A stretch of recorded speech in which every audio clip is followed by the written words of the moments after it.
Hello, everyone. I'm Catherine McIntyre, the Logic's Halifax correspondent and the host of today's conference call. We do these calls regularly. They're available exclusively to subscribers, one of the benefits of being a Logic supporter. Today, I've got with me Stewart Beck, the president and CEO of the Asia Pacific Foundation of Canada, and we're talking about Canada's position in the U.S. China tech Cold War, what we might expect in the coming year with a new president-elect in the United States. Stewart, thank you for joining me. Oh, thank you, Catherine. It's great to be chatting again. Great. So in October, we passed the 50th anniversary of the official start of Canada and China's diplomatic relationship.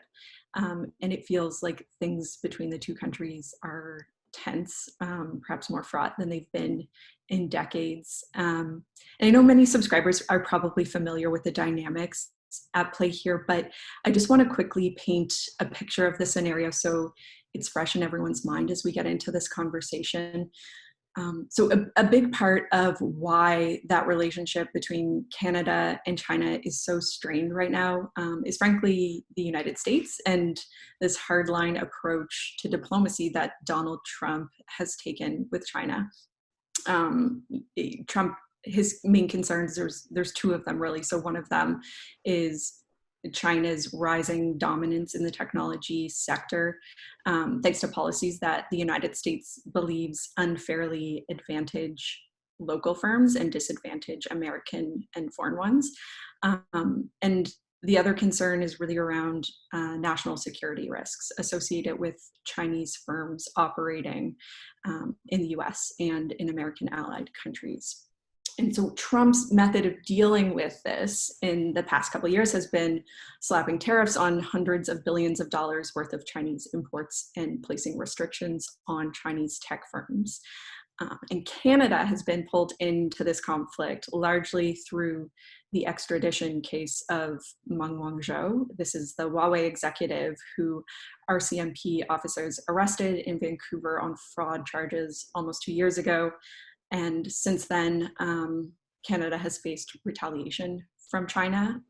2 citizens have been detained in Chinese jails since shortly after Meng's arrest. And Canada has faced restrictions on agricultural imports as well into China. And so while we're getting backlash from China, we're also getting pressure from the United States to ban Huawei, this national Chinese treasure of a company, from our 5G networks. So that's kind of the very high level overview of how Canada got into this no-win situation with the world's 2 biggest economic forces and our 2 biggest trading partners. But come January, the United States will have a new leader. And my first question for you, Stewart, before getting into the specifics on Canada, is whether you think America's dynamic with China will change as a result of that new leadership. Do you think a Joe Biden administration is going to pursue the same issues that a Trump administration did with regards to China? Yeah, I think their attitude towards China won't be that much different in the context of, China is ascending a more aggressive power. I think the concerns around trade, the impact it's having on the domestic economy, these are all things that have been quite clear from a democratic perspective. It's of concern to them. I think how they will approach China will be quite a bit different than President Trump's approach, and that I think is going to be the defining way of doing it, and probably more comfortable for Canada going forward. So can you talk a little bit more about that? How do you think Biden's approach to these issues might be different from Trump's have been? Well, and the unfortunate thing about President Trump is he just doesn't understand the value of bringing a coalition into a conversation. And it's, we're the strongest country in the world, and you have to bend to our might. And it impacts a lot of different countries. It's not just ourselves. Obviously, European, EU, and other countries in Europe are having challenges as well with his approach to doing things. I think Biden's approach would be he comes from a multilateral background. He understands, he has a very strong and deep foreign policy background. He understands the importance of coalitions and how coalitions can help, change behavior, if you want to call that. And, I'm not sure it necessarily will change Chinese behavior as it stands right now, but it certainly will be much more and a much more agreeable approach for a country like Canada in dealing with a China in its current ascendancy. So, I just think it's a better way of approaching it. He's already sent the right type of signals to begin with, but fundamentally, China and its role in the world has changed so dramatically in the last 10 years. And it's, and of course, under Xi Jinping, his aggressive approach, his own power building within the context of the party and where he stands right now. These are all things that are, legitimate concerns to everybody in the world. And the Chinese aren't doing themselves any favors right now. So I think a Biden approach would be one that, for Canada, much easier to buy into, and one that we can probably work much closely with. So.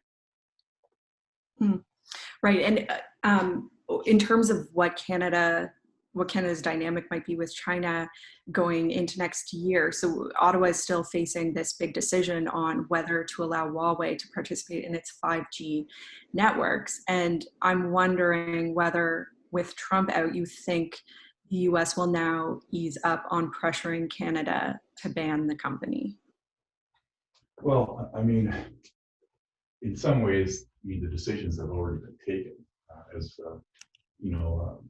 The Canadian telcos are taking a look at the situation with 5G. They understand there's a certain degree of uncertainty. They've made investments already in 5G, and they're basically saying, well, I don't want to be in a situation where I'm going to have to pull everything out and replace it with something else. So they're going out and they're making their purchase decisions now based on the fact that essentially, no decision is a decision, quite frankly. And I think that's probably not a bad situation for the Canadian government to be in, is to let the telcos make their own decision.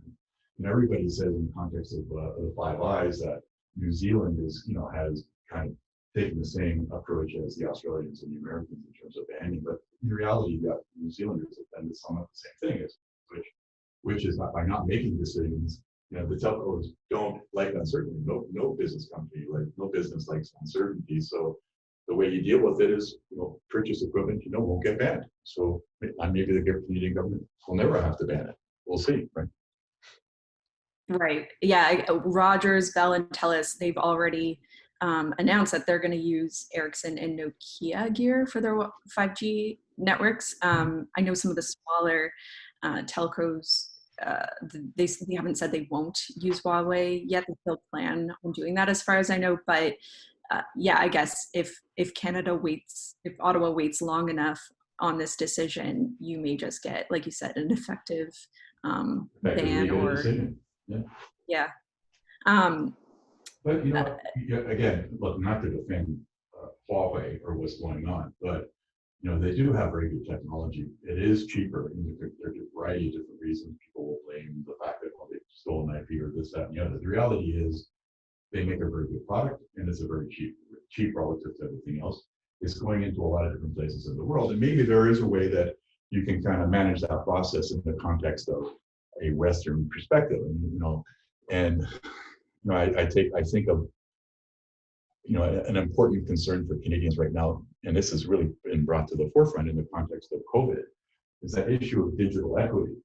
And it may make sense to keep our critical infrastructure safe, but does that necessarily mean if we want to deploy advanced 5G in the parts of Canada that are more remote? Does that make some sense? And is it possible to do? I don't know, but I'm just saying, because we want to create a digital equity environment where, if you're going to school remotely, if you have digital health remotely, it makes sense for it to be able to deploy a cost-effective and high quality system. So these are some of the things you sometimes have to keep in the back of your mind when you're taking a look at this equation.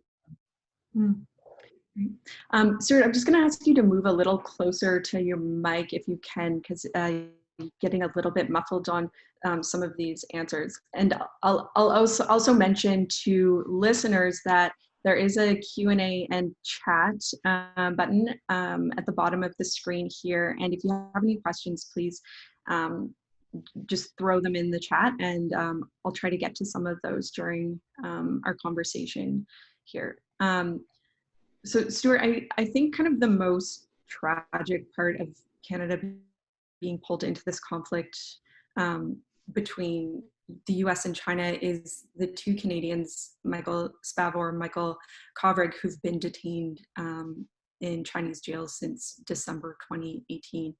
Do you think Ottawa is in any better position now to negotiate the release than it was with Donald Trump as the president? Well, it's a very difficult situation that we're in. We are, and rightly so, bound to the process of rule of law. You've been reading in some of the media outlets are saying, well, maybe perhaps the Biden administration might change their approach to the Meng Wanzhou situation. But even if they do, which I think would be welcome, there's no guarantee that that's going to, secure the release of the two Michaels. I think that the process is going to just have to carry on the way it's going right now, and wait and see if the Americans decide not to extradite Meng Wanzhou, and if the Chinese release the two Michaels, that's a great solution and one we all hope for, but it doesn't necessarily do anything to the relationship that we have with China, and that I think is something that we have to consider. I mean, a made in Canada solution to this, and I imagine, coming from the world of diplomacy myself, that there's lots going on behind the scenes of trying to improve the situation for the two Michaels, come up with a solution that's going to work. And my hope is that it's a combination of a Canadian solution and the ability to get the Michaels out, and whatever. I mean, first and foremost, is their release that we should be trying to guarantee. We have a question from a subscriber who asks, isn't it the entire Five Eyes community, not just the United States, sorry, that is aligned on Huawei being a national security threat? I guess it would be the entire Five Eyes community except for Canada officially. Maybe you can speak to that a little bit, Stewart. Well, I think I did mention that New Zealanders haven't, the government itself hasn't banned it, but it's been decided by the telcos not to include it in their systems. And again, perhaps the situation that we're in right now with China is dictating how we approach Huawei. But there's another element to this as well. I mean, we having a history of telecommunications excellence, and the Canadian security establishment, communication security establishment, is a globally highly respected institution. And for those who probably follow this quite closely, 5G technology that Huawei has is really technology that was developed at Nortel in their R&D center in Ottawa. So there's been lots of association. People know and understand it. The Huawei Research Center in Ontario, in Toronto, it has been working carefully. So I think from a Canadian perspective, we have a pretty good understanding of the technology and what where the susceptibilities are. So, I mean, ultimately, the technological decision around this is one that I think we can be quite comfortable that we have the experts that know and understand it. If it's a political decision, that's something else. But ultimately, whatever decision that is taken should be based on the technological dimensions. And if there is some reason that you are trying to leverage, use this as leverage for your dealings with China, then that's something that should be factored into the equation as well. All right. Yeah. In my reporting on this topic a few months ago, I talked to folks who raised the concern around, Canada. There is the national security concern potentially from working with Huawei, but then there's also the potential national security concern of deciding not to work with Huawei, deciding to work with Huawei coming from the United States side, threats that if Canada does decide to include Huawei in its 5G networks, the United States may shut Canada off from intelligence sharing. And I'm curious to know whether you think that's a real legitimate concern, and whether that threat would still exist as strongly under Biden as it seemed to under a Trump presidency. I think it's a little bit early to say. I know how the Biden administration would approach it. Again, Huawei uses an awful lot of American technology in their products, and companies are impacted. American companies are impacted by a ban and what's going on. So I'm not 100% sure how that's going to play out at this point in time. From that perspective, but yeah, certainly we have to take this seriously in terms of our intelligence sharing agreements with the United States and within the Five Eyes. And if there is this type of pressure being applied, and it's coming from the Biden administration, I think our side would take it quite seriously, because one of the problems that you have with dealing with the Trump administration is there's quite a bit of bombast, and you never really know what's going to happen, because one day he says one thing and another day he changes it. So you ban ZTE in the U.S. system, and they pay $1 billion fine on their back. I mean, there's all sorts of things that happen in uncertainty within this administration, and part of that is, I think, by design. But I think with the Biden administration, there'd be much more comfort if there's this view that, yes, this is something that is a huge security risk and we're going to be pursuing it. Then I think our own, we would have a much better sense of comfort in dealing with that, as opposed to what it was, before this, right? So that's something I think we need to keep in consideration, and why that the administration will be different in how we approach things.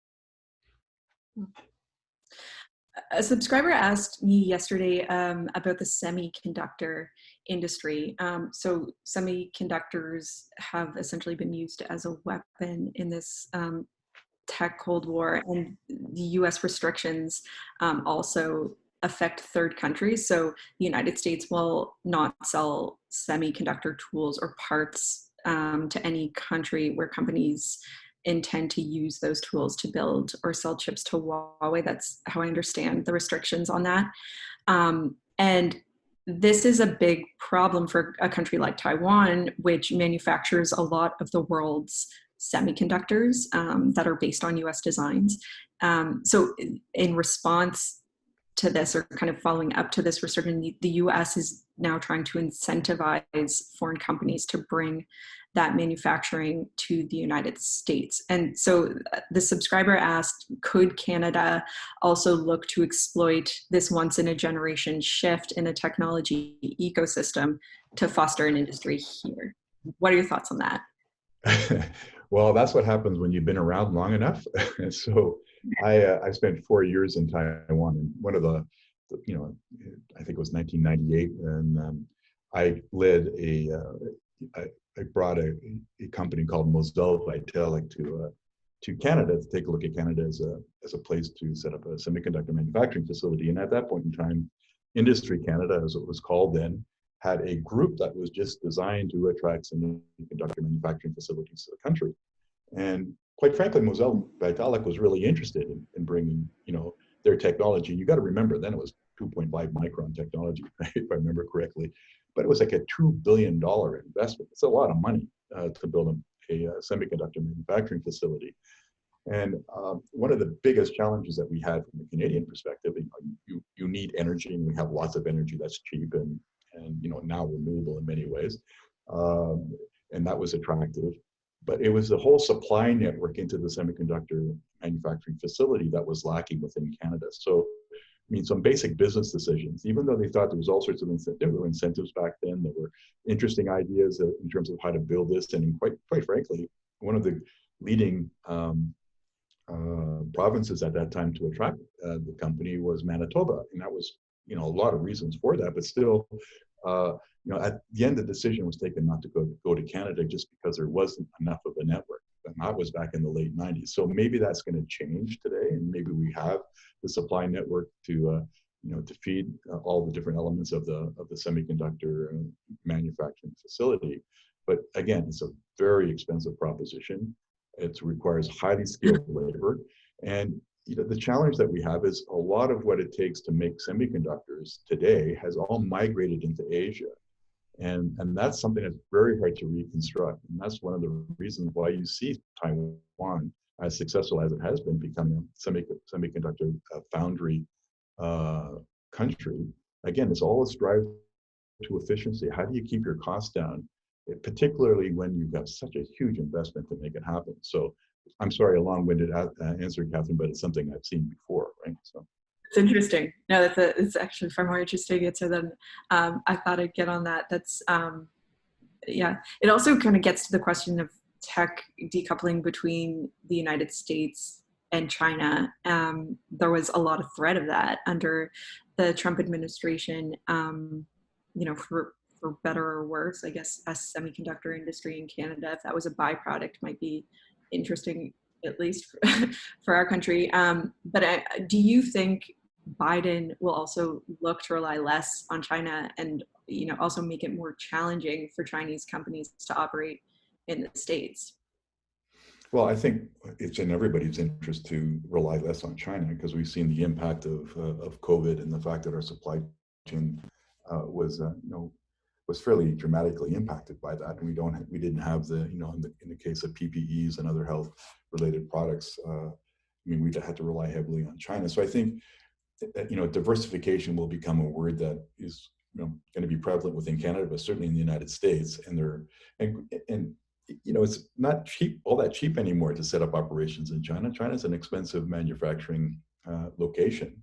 So things will migrate into other jurisdictions where for the drive to efficiency, you're going to come down to a lower costing structure. So it could be Vietnam, it could be India, it could be Thailand and other places that will create that opportunity for diversification. So I think from a Chinese perspective, that kind of the home for the global export market is probably going to change dramatically over the next 5 years.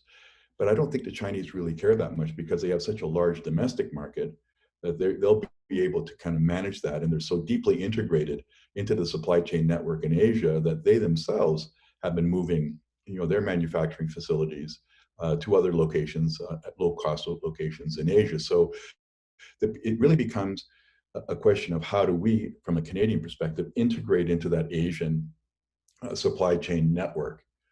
And we still have to maintain some engagement with China to be able to do that. So from a business perspective, we have to be quite aware of what's happening, particularly on the technology side, because so much of what's happening in technology, not necessarily on the hardware side, but also in the software and business model development, it's happening in Asia, and we need to know and understand it, and we need to be connected to it. So again, first and foremost, our most important market is the United States. There's still a tremendous amount of technology that's coming out of there.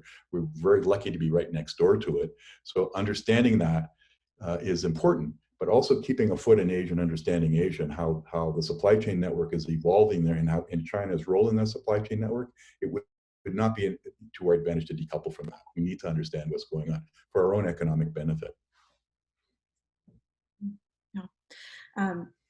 Just a quick question on tech transfers and this policy China has around that before I go to another question from a subscriber. But so this is an area that Trump has tried to press China to change, this policy requiring foreign companies to share their technology with local firms in exchange for access to the Chinese market.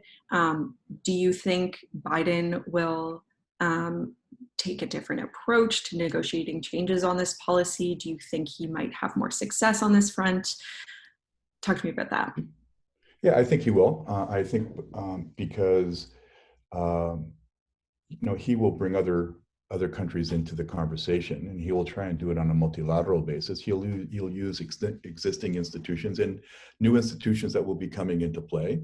By different standards that you create as we're moving forward with different technologies, there is a way, if we work together, either to exclude China, if it makes sense to exclude them, or get them to abide by a set of rules that everybody can, that can live with.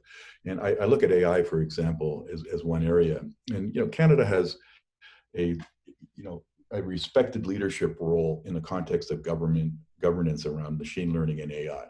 And you take a look at the global partnership on AI with this, it's set up, it was originally established between the French and ourselves, and we have one headquarters in Montreal. Machine learning and AI will be a fundamental part of what's going to be happening in the technology space going forward.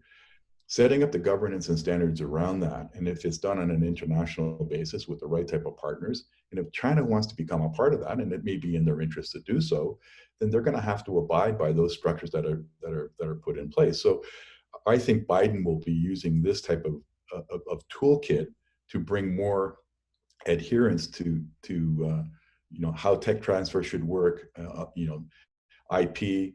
Although quite frankly, the IP issue in China is not the same as it was when I was there in the early 2000s. Okay, IP was being ripped off constantly, and it was people going to do business there was you were doing it at their peril. But now that the Chinese have developed their own capabilities, they have an interest in respecting the rules and regulations around IP. So it may not be as good as you'd want it to be, but it's a lot better than it was 20 years ago. So it's but it's global governance standards which will really force the Chinese to adhere to an approach which I think Biden will promote, and that I think is again, to our advantage, quite frankly, as a smaller country with actually some global leadership and importance in the context of middle power influence, right? So I think that's good for us. Another question from a subscriber on kind of collaboration between US and allies. So they ask, how should Canada respond to US efforts to create common export controls and security investment screening among the Five Eyes? Yeah, I think that's a good idea. I mean, it's, again, one of the challenges you have, because technology is so moving so rapidly, coming up with some sort of common approach will be quite difficult. And we've seen this already in developing standards around AI. Things just change. You might be coming up with an approach, and within 6 months that will have to be adapted. So how we come up with a common approach on export controls in particular, and doing this in a multilateral type of perspective, it's going to be quite challenging. It just takes time. So we have to come up with a flexible, adaptable approach. And if we can do that within the Five Eyes and set some standards, and they do that in a fairly quick manner, that will be to people's advantage. And that's I mean, quite frankly, Catherine, it's a huge challenge, just because it just takes so much time to be able to come up with those types of common approaches to things. Because everybody's got to, we may want something like this changed, then you end up in a big negotiation, and what should take a week takes a month, and what should take a month takes a year. So that's where the real challenge is how you can do this to keep in touch and to keep moving as quickly as the technology is moving. I've got one more from listeners. What are your predictions for the Belt and Road Initiative over the next few years, and what opportunities or threats might exist for Canada? Well, I mean, it's an interesting question, because it was something that was front and center in the Chinese psyche, and their promotional products that we dealt with over the last 3 years. It's become less of an issue, and I think it's because the Chinese are really beginning to take an awful lot of heat for what they're doing, and it's also a very expensive proposition. I think people within China are wondering, whether the Belt and Road Initiative. But and I've always said that there are opportunities for Canadian companies within the context of the Belt and Road, and we are a member of the AIIB, the Asian Infrastructure Investment Bank, and we should be taking a look at certain projects. And it's not going to be good. It's not going to be something that everybody will be interested in, but certainly our consulting firms would have opportunities there. But I mean, what you need to understand is the Chinese are using this as an instrument to get into countries, and again, create their own standards, which will be very difficult for other country, for other standards to adopt to. So if you get into, any one of those countries that are part of the Belt and Road Initiative, and you take a look at Huawei, for example, and they're putting in their 5G networks. So yes, they may not be able to get into a market of 35 million in Canada, but they're going to be in markets along the Belt and Road where the numbers are much, much larger. So they're creating their space for themselves in that type of area. And that, again, is part of what that planning process is, and how China's using the Belt and Road Initiative to create their own system and standards that will have people relying on them for a long period of time, let alone all the financial dimensions of that. But just think from a standards perspective what that will mean, and how difficult it will be for other countries to be able to sell products into that network if they are as successful as they want to be. So another longer term pursuit, if this is something. Yeah. Yeah. As an example, Catherine, just think about railroads, okay, and gauges, and the problems you have within networks and networks. So if you go from one gauge to another gauge to another gauge, it creates a real problem, because you're reliant on that gauge, the types of equipment that you put on that gauge or railroad. It's the same sort of thing with telecommunications now. And if the Chinese set those standards, it's going to be very difficult to compete outside of those areas, right? So, a little bit of history to take a look at what's going to happen into the future. Yeah, interesting. Okay, see, we're running out of time here, Stewart. Are there any other predictions or reflections on this topic you want to make before we wrap up? Yeah, I think the one thing, and you and I have talked about this before, Catherine, is there are lots of reasons to be upset with the Chinese right now, whether it's on human rights. Certainly the two Michaels for Canada are really, really critical. We all have to ask ourselves, what do we need to do in a spectrum? From one end of the spectrum is coexistence, to the other end of the spectrum is containment. And one of the things that we've discussed at the foundation in particular is you need a certain amount of containment to be able to manage that level of coexistence. And so we need to think about that strategically from a Canadian perspective, as what is it we need to do from a containment perspective of China, but we have to maintain some level of coexistence. And that, I think, is one of the strategic priorities. And I assume many people in my old organization at Global Affairs Canada and within the Canadian government are giving that an awful lot of thought, and out of which will come some sort of China strategy, which I think will be an important thing for us to have. Right. Yeah, a lot of uncertainty still around, I guess, Canada's relationship with China, but I am encouraged by this conversation that we might see more cooperation with the United States on how we deal with China. Yeah, maybe a little bit. Make everybody feel a little bit better, right? Okay, well, Stewart, thank you so much for joining us, and thank you again to all of our subscribers who joined the call today. We are very reliant now more than ever on virtual events like this and word of mouth from all of you, our subscribers, to grow our audience. So please share a story or our newsletter and tell your friends to subscribe. And please do keep an eye out in your inboxes for more conference calls like this, and let us know if you have feedback or topic ideas. We always want to hear from you. And just lastly, thank you to Jenna and Amanda and Caroline, my colleagues at The Logic, for putting on today's call.